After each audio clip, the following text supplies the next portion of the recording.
Good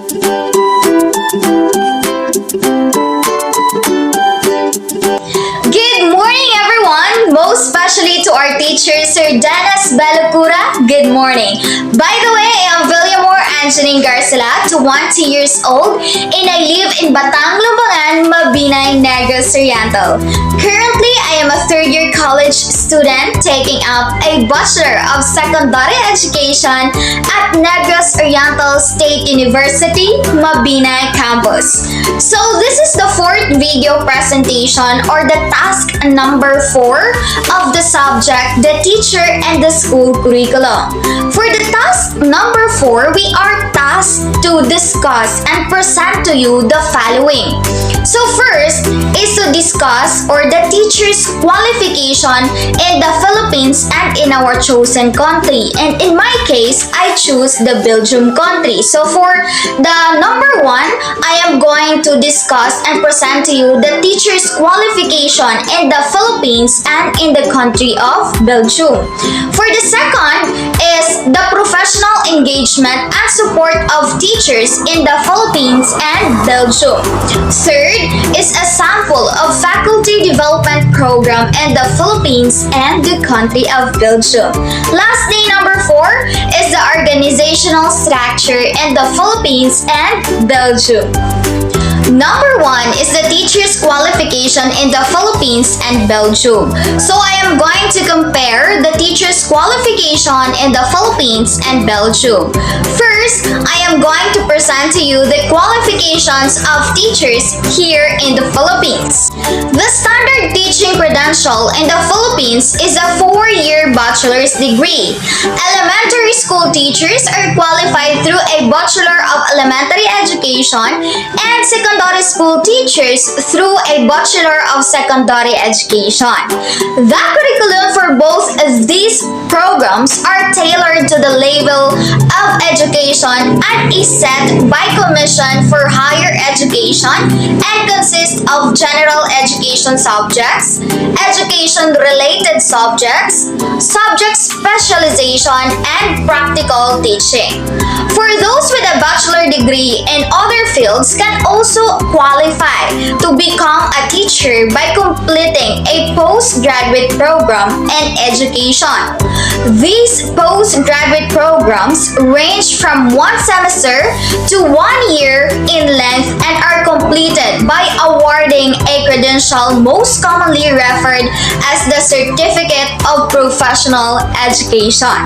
To sum it up, the first step to be qualified as a teacher here in the Philippines is to take a Bachelor in Elementary Education or Bachelor in Secondary Education in any major that you like. Becoming a classroom teacher in the Philippines requires passion, dedication, love, and patience. The first step is to earn a 4-year degree diploma in education, either in elementary or secondary education major. Well, there are many universities and colleges that offers this course across the country. You just have to select the best school for you and have to qualify on the entrance exam and other standards. Once you're qualified and enrolled, you really have to study well to earn the degree. Second is to take and pass the board licensure exam for professional teachers. After earning your degree in education major, you are now ready to take another step on becoming a licensed professional teacher. In the Philippines, Professional Regulation Commission is the agency tasked to conduct a board examination to aspiring professionals like teachers. The process of application to take the board licensure exam for professional teachers is quite easy. However, due to bulk of applicants, you have to provide yourself a bunch of patience. Third step to be qualified to become a teacher here in the Philippines is to process your license and other documents at PRC. If you are blessed to pass the exam, congratulations! You are now a licensed professional teacher. The next step is to process your license and documents like certificates of ratings, certificate of good standing, and certificate of passing. These are necessary on your application on becoming a government school teacher.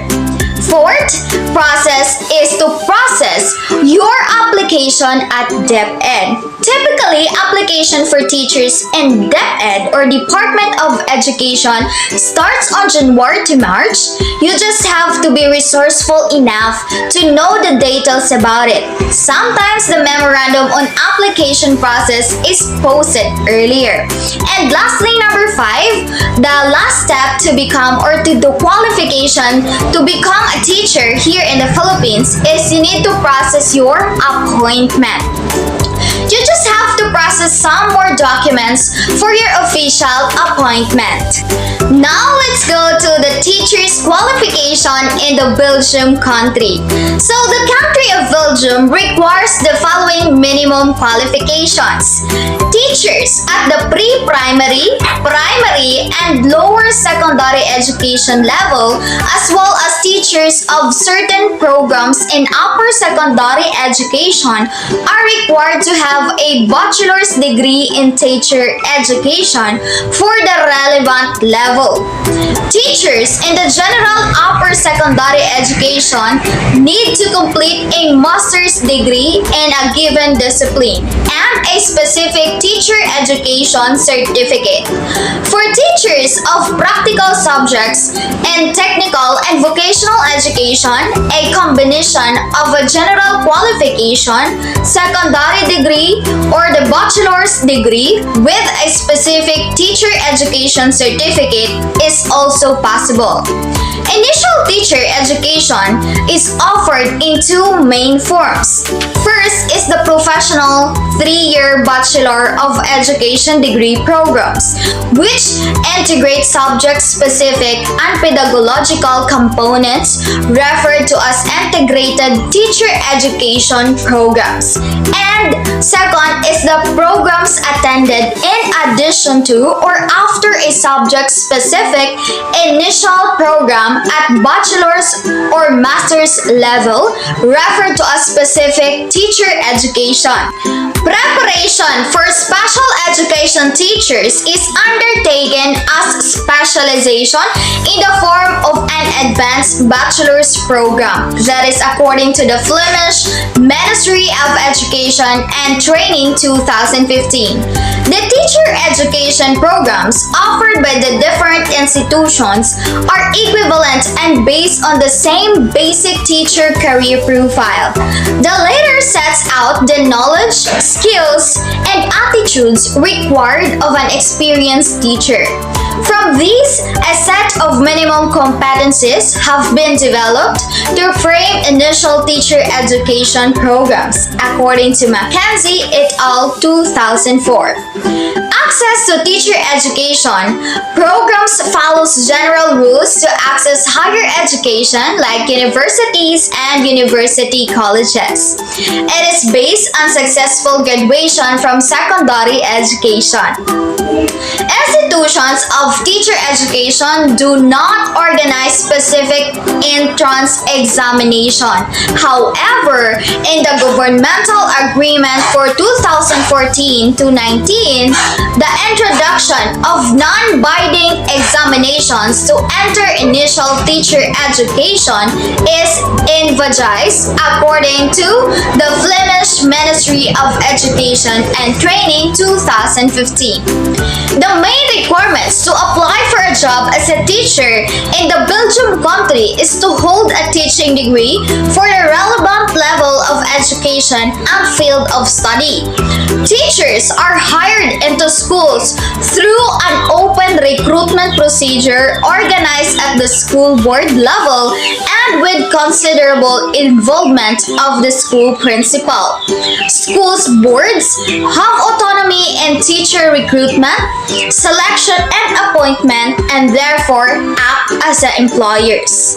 However, schools need to observe regulations at the Flemish community level regarding teacher-required standard qualifications and the statutory rights of teaching staff.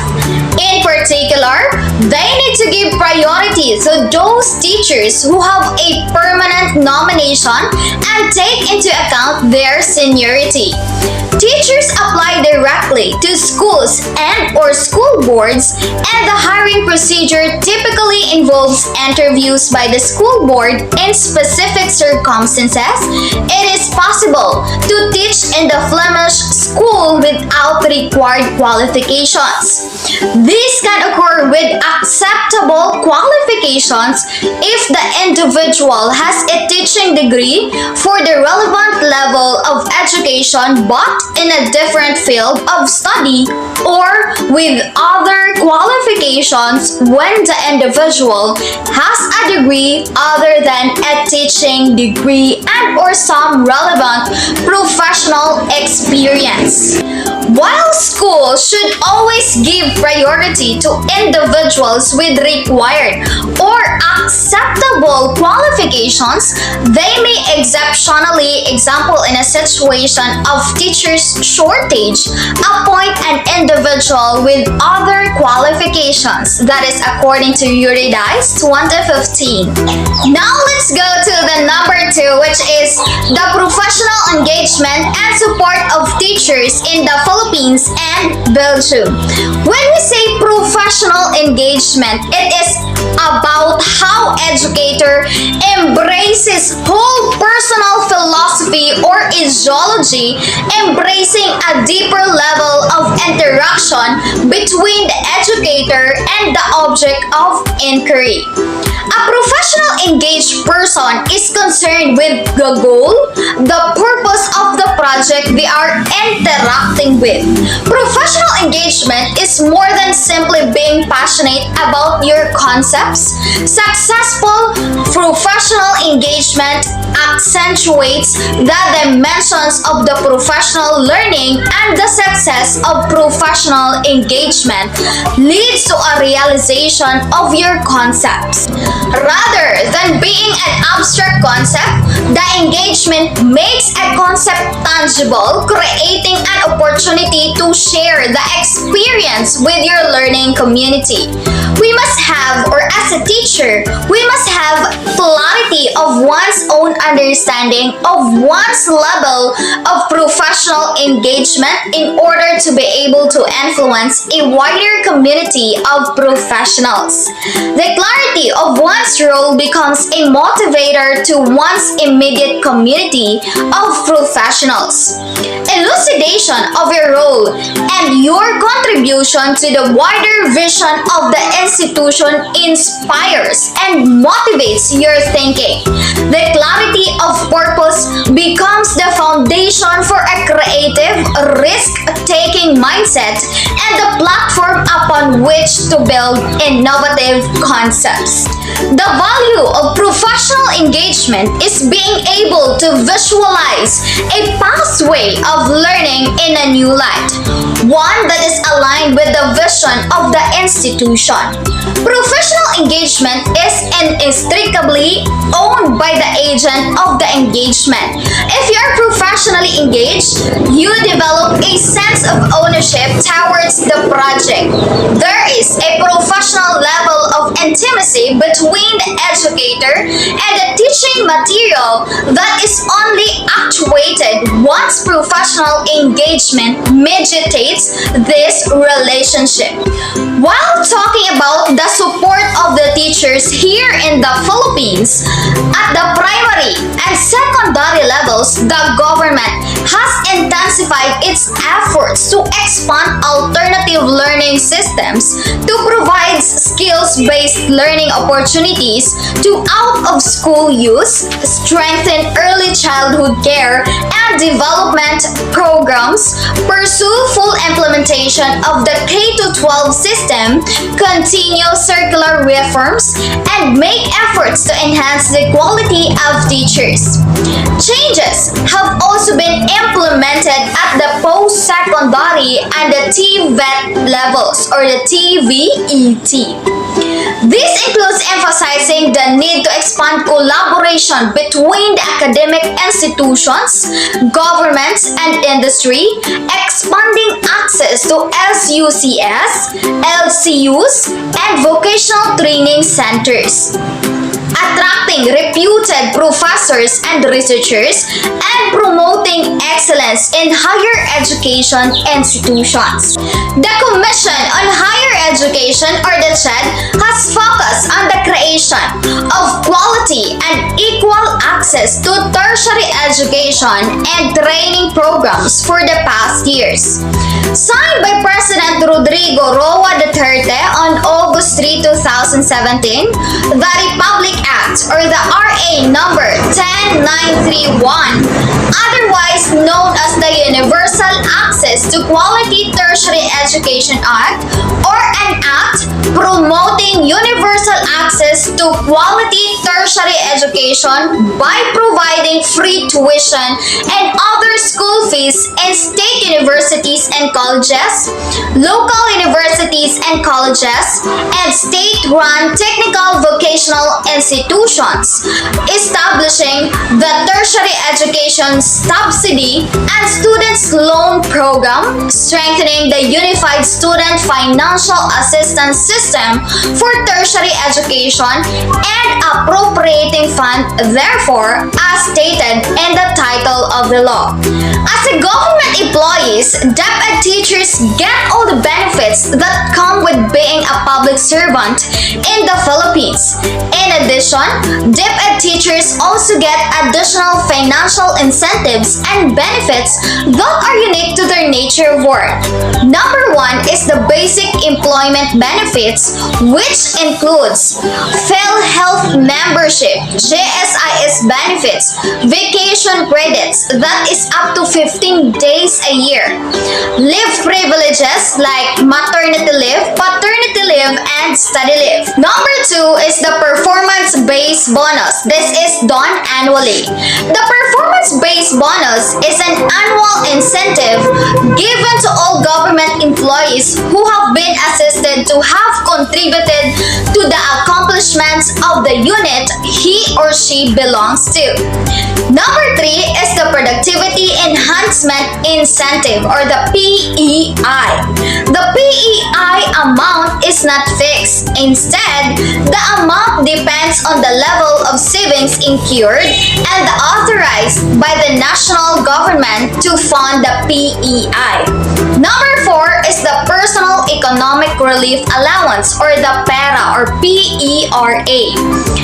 This is another allowance given to all government employees to augment their take-home pay for the rising cost of living in the country. Number five is the mid-year and year-end bonus plus cash gift. Number six is the clothing allowance. Number seven is the teaching supplies allowance, or the chalk allowance. Number eight is the special hardship allowance, or the SHA, or the SHA, that is equivalent to the 25% of basic pay. Number nine is the long-term incentives, and lastly, number 10 is the proportional vacation pay, or the PVP. The proportional vacation pay refers to the amount received by the teacher during school breaks, just like in the April, May, and December. Now, let's go to the professional engagement and support of teachers in Belgium.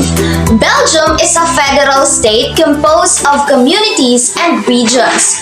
There are three communities: the Flemish community, the French community, and the German-speaking community.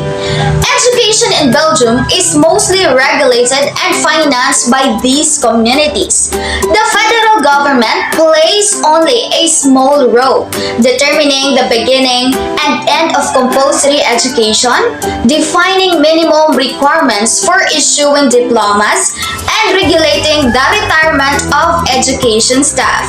In Flanders, the Ministry of Education and Training, led by the Minister of Education, is responsible for all the stages in education and training from preschool education to university and adult education. The Flemish government establishes the developmental objectives and national attainment targets for primary education. Based on this, Flemish school network organizations write their own curricula and schedules. Therefore, primary schools can have different objectives in different grades depending on the school's education network.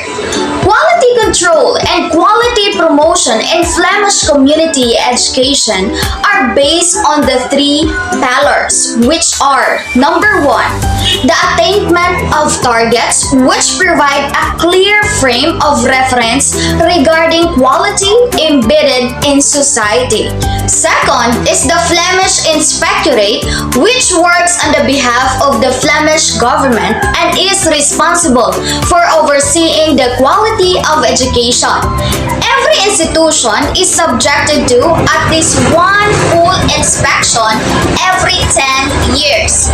Third is the Pedagogical Counseling Services, organized by non-profit associations set up by the education umbrella organizations to support education institutions in realizing their pedagogical or social science projects and promoting quality of education and student guidance. The Flemish government defines criteria for monitoring the quality of curricula for each organizing authority or school board and approves curricula based on the established minimum attainment targets and development objectives.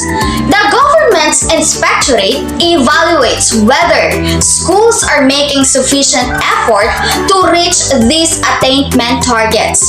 In addition, the government examines whether schools reach curriculum-based objectives and whether they sufficiently pursue developmental objectives and cross-curricular attainment targets.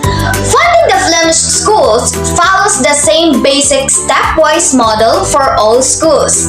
The general budget is divided among the different federal entities of Belgium, including the federal government, based on a ratio.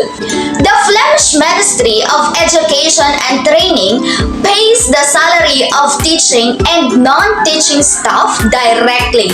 However, funds for operating expenses and minor capital works are channeled through an intermediate body. In the case of Flemish community or the Go schools, this is the local clusters of establishments or school group.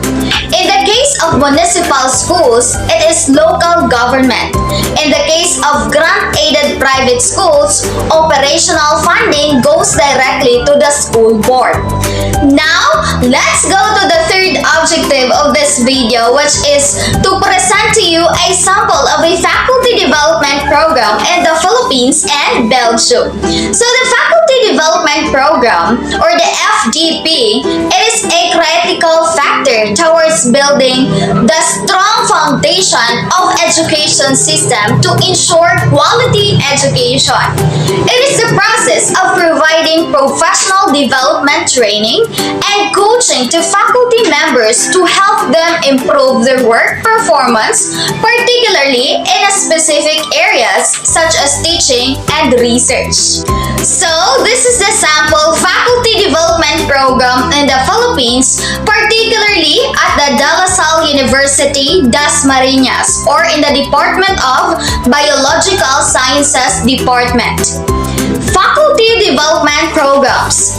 The Bsed-Iii, or the Biological Sciences Department faculty members are committed to professional enhancement and educational contribution. Hence, the department shall endeavor to accomplish the following. First, increase the number of faculty presenting researches in both national and international conferences.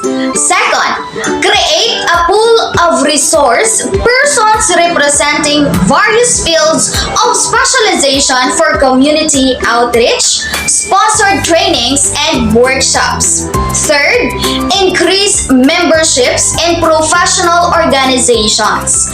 Fourth, promote continuing education of faculty by sponsoring their participation in in-campus and off-campus seminars to establish linkages with their professional counterparts from other institutions. Fifth, encourage faculty to engage in e-learning and correspondence with other foreign scientists to increase their level of expertise and be at par with them. Six is enhance the potential of the faculty by supporting their bid for dissertation grants, scholarship trainings abroad, as well as an awards and recognition in scientific competitions. Now I will present to you the Sample Faculty Development Program in Belgium. The Sample Faculty Development Program in Belgium, or in one of the schools in Belgium, is this one. Faculty development at UND is defined as any planned activity for the ongoing enhancement of faculty members' knowledge, skills, values, and attitudes in areas considered essential to their academic and/or clinical performance.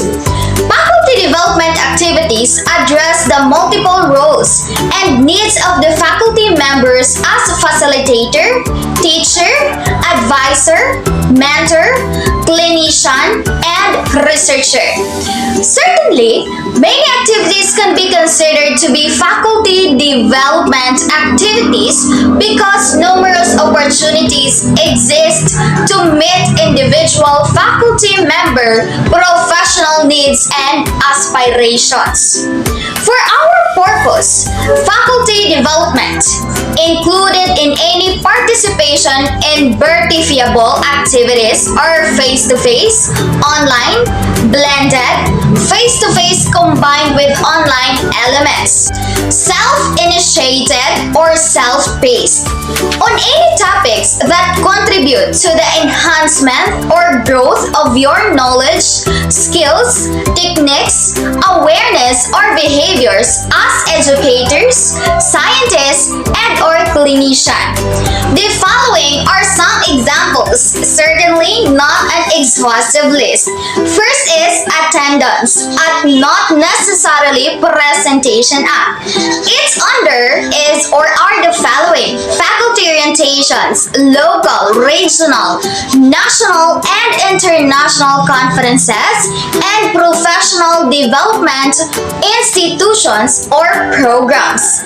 Next is workshops. Its under are the courses or other academic studies, seminars, webinars, and brown book lunches.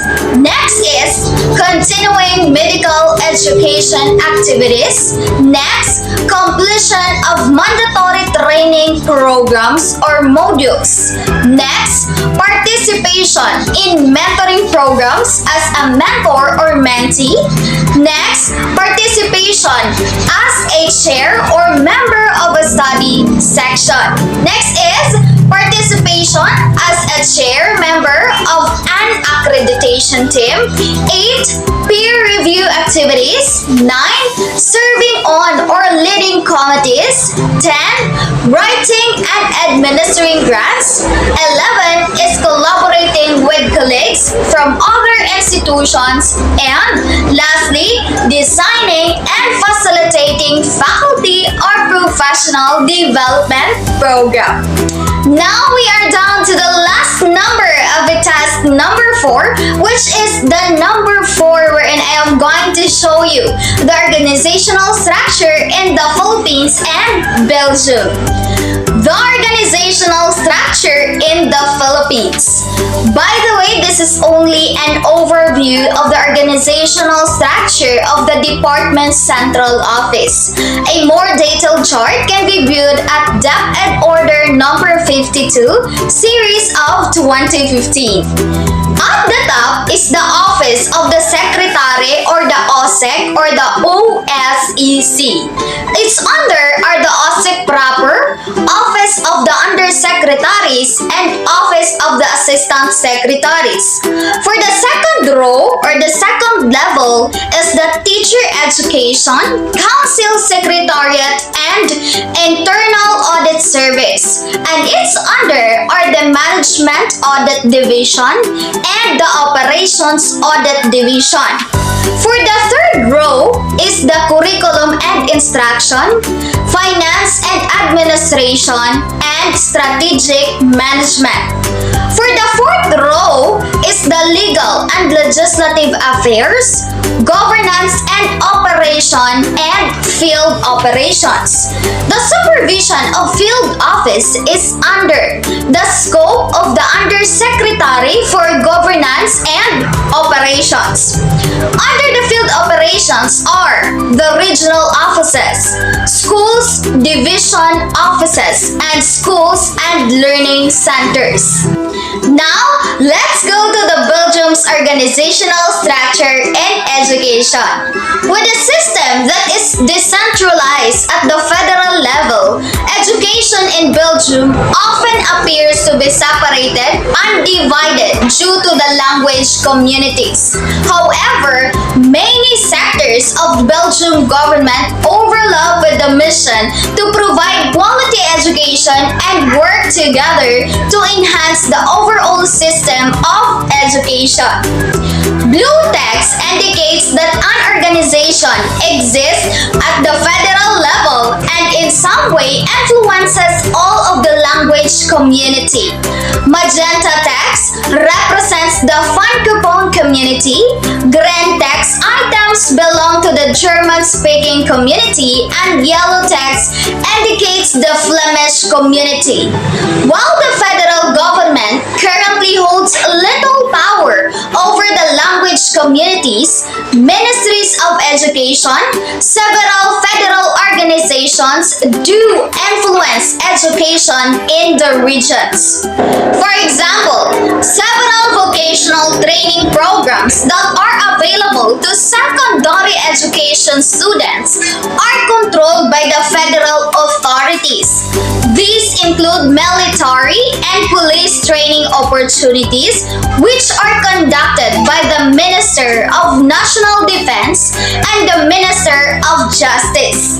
In addition, the federal government is also still in charge of creating and implementing the pension plans for educators, which lies under the Ministry of Finance. The Ministry for National Education has also merged with the Federal Department of Scientific, Technological, and Cultural Affairs, or the FDSTCA, to determine the beginning and the end of compulsory schooling and the requirements for obtaining diplomas. That is according to the URI-based 2008. Several federal and regional organizations that overlap and interact with one another to ensure the quality of education being provided throughout Belgium. While the FDSTCA determines the minimum requirements for diplomas, the language communities and their ministries of education are also in charge of quality control for their particular region. In the French community, the Pedagogical Council, a part of the General Department of Pedagogy, works to ensure that the teaching methods and materials used in education are of high quality according to the Bsed-Iii 2008. Each community has an inspectorate organization that is involved in the evaluation of educational institutions. In the French and Flemish community, the inspectorate is comprised of inspectors for each subject that is taught, while the German community's inspectorate only employs approximately 6 evaluators. That is according to the Bsed-Iii 2008. That is all for today's video presentation. Once again, I am